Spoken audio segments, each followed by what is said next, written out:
Hi guys, ఇప్పుడే Kantara chapter 1 trailer చూసిన. నాకు ఒకటే మాట అనిపించింది చూసినాక, పక్కా ఈ మూవీ 1000 కోట్లు కలెక్ట్ చేస్తుంది అనిపిస్తుంది. బికాస్ ఈ మూవీలో ఎంత ఆథెంటిక్గా చూపిస్తారంటే, మన Kantara chapter 1 I mean first పార్ట్లో ఏం చూపించారు, డైరెక్ట్ ప్రజెంట్ టైం లైన్లోకి చూపించి ఈ పంజుర్లి ఏంటి, గులిగా ఏంటి అని పైన పైన మాత్రం చూపించారు. బట్ ఈ కాంతార చాప్టర్ 1 ఇప్పుడు వచ్చే లేటెస్ట్ మూవీలో కంప్లీట్ ఇండెప్త్ వెళ్ళిపోతారు. లైక్ ఈ రాయి ఏంటి, ఈ పంజుర్లి అనే కాన్సెప్ట్ ఏంటి, దాని ఆరిజిన్ ఎక్కడి నుంచి వచ్చింది, అంటే ఎక్కడ స్టార్ట్ అయింది, ఇవన్నీ చాలా డీటెయిల్గా వెళ్ళిపోతున్నారు. I'm thinking this movie definitely will become a blasting. And ఈ ట్రైలర్ చూసినంత సేపు నాకు ఒకటే అనిపించింది, అసలు ఎక్కడ విఎఫ్ఎక్స్ అనేది చాలా లైక్ ఒక 10% ఏమో విఎఫ్ఎక్స్ ఉన్నాయి, మిగతా అంతా కంప్లీట్ ఫారెస్ట్కి వెళ్ళి షూట్ చేసి మొత్తం అడవి కానీ, ఆ నేచర్ కానీ, ఆ రూరల్ బ్యాక్డ్రాప్ కానీ నాకైతే పిచ్చి పిచ్చి ఎక్కేసింది. అండ్ దీనికి తోడు బ్యాక్గ్రౌండ్ మ్యూజిక్ మన Ajaneesh Loknath, excellent and excellent background score. నాకైతే పిచ్చి పిచ్చి ఎక్కేసింది. నాకు తెలిసి నేను థియేటర్లో ఇట్లా ఇమ్మర్స్ అయిపోతాయి బ్యాక్గ్రౌండ్ స్కోర్కి, ఆ విజువల్స్కి.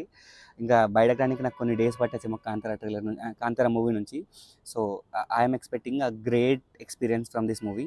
అండ్ ఈ మూవీలో క్యాస్ట్ కూడా చాలా ఇంట్రెస్టింగ్ ఉంది. మనం ఆల్రెడీ ఫస్ట్ పార్ట్లో చూసినాం రిషబ్ శెట్టి ఎంత వేరే లెవెల్ యాక్టింగ్ ఉంటుంది, ఈ మూవీలో కూడా అంతే యాక్టింగ్ ఉంది, అంటే ట్రైలర్ చూసినంత వరకు. దీనికి అడిషనల్గా ఇంకా రుక్మిణి వసంత్, ఆమె కూడా చాలా బాగా కనిపిస్తుంది చూడడానికి కూడా. ఆమె మంచి రోల్ పడితే వెరీ హ్యాపీ. ఈ ఇద్దరు కాకుండా మెయిన్ అడిషనల్ అసెట్ అనిపిస్తుంది నాకైతే గుల్షన్ కుమార్. ఆయన బ్యూటిఫుల్ యాక్టర్. అయినా రీసెంట్గా 8 AM మెట్రో అని చెప్పి ఆయన చేసిండు, చింపేసింది యాక్టింగ్ అయితే. అందులో రిలీజ్ టైం దగ్గర పడుతుంది, ఇంకేంట్రా ప్రమోషన్ స్టార్ట్ చేయాలి అనుకున్నా, కానీ ఈ ట్రైలర్ ఒకటి మొత్తం ప్రమోషన్ చేసేస్తుంది. అంతంటే అంత బాగా నచ్చింది. ఎస్పెషల్లీ ఆ టైగర్ విఎఫ్ఎక్స్ కానీ, ఆ వార్ సీక్వెన్సెస్ కానీ ట్రైలర్లో మాత్రం బాగానే అనిపించినాయి. థియేటర్లో కూడా ఇంకెంత బాగా ఎగ్జిక్యూట్ చేశారో. సో ఈ ట్రైలర్ చూసినాక మీ ఎక్స్పెక్టేషన్స్ ఏంటి? నచ్చిందా మీకు? చాప్టర్ 1 ఎలాంటి ఎక్స్పెక్టేషన్స్ లేకుండానే ఆల్మోస్ట్ ఒక 300-400 దాకా కలెక్ట్ చేసింది. సో ఈ మూవీ ఐఎమ్ ఎక్స్పెక్టింగ్ పక్కా 1000 crore కలెక్ట్ చేస్తాను అనుకుంటున్నా. వీడియో నచ్చితే లైక్ చేయండి, సబ్స్క్రైబ్ మాత్రం మర్చిపోకండి. Meet you guys next video.